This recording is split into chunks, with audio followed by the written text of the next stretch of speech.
A professor at the University of Oregon and her students are proving that we are better together by creating the Cooking While Quarantined cookbook.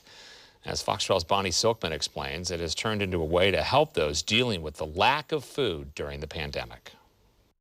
When U of O classes moved online last spring, political science professor Allison Gash noticed that her students were missing their sense of community. A lot of the students were either on their own, in their apartments in Eugene, or, sometimes living on their own in their hometowns. She started hosting Connecting While Quarantined, a Zoom hangout session Wednesday nights. Students like senior Hunter Spence joined in.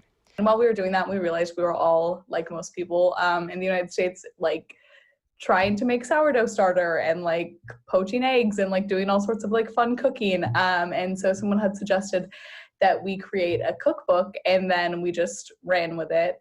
Professor Gash asked her classes for their favorite recipes during the pandemic. They got 100 submissions, meals ranging from mac and cheese to challah bread, and they paired all of that with student art. This, as they made food at home, other students were making food for others. Several of the students were also, taking care of people in their families, in their communities, realizing that folks, didn't have access to food. During Zoom meetings, students were making big vats of soup and bread, all for their neighbors.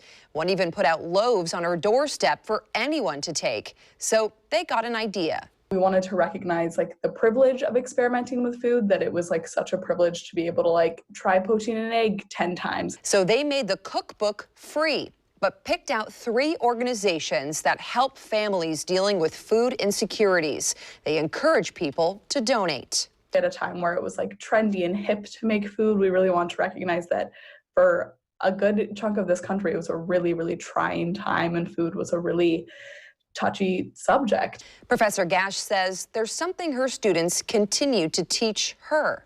Sometimes when we're adults and we get focused on our lives and our children and our job, we forget that there's that even the tiniest kind of gestures can be really meaningful, and that you don't need, it's not about donating money all the time, right? Sometimes it's about giving of your time. Sometimes it's about telling people about these organizations and these groups. And sometimes it's as simple as, making a vat of soup, for your neighbors. Great stuff. And Cooking While Quarantined is part 1 of a 3-part series of books. It's a Good Books series that's going to be released. That's the name of it. The other 2 are coming in the spring, one focused on sweets, the other on art. And we have a link at our website.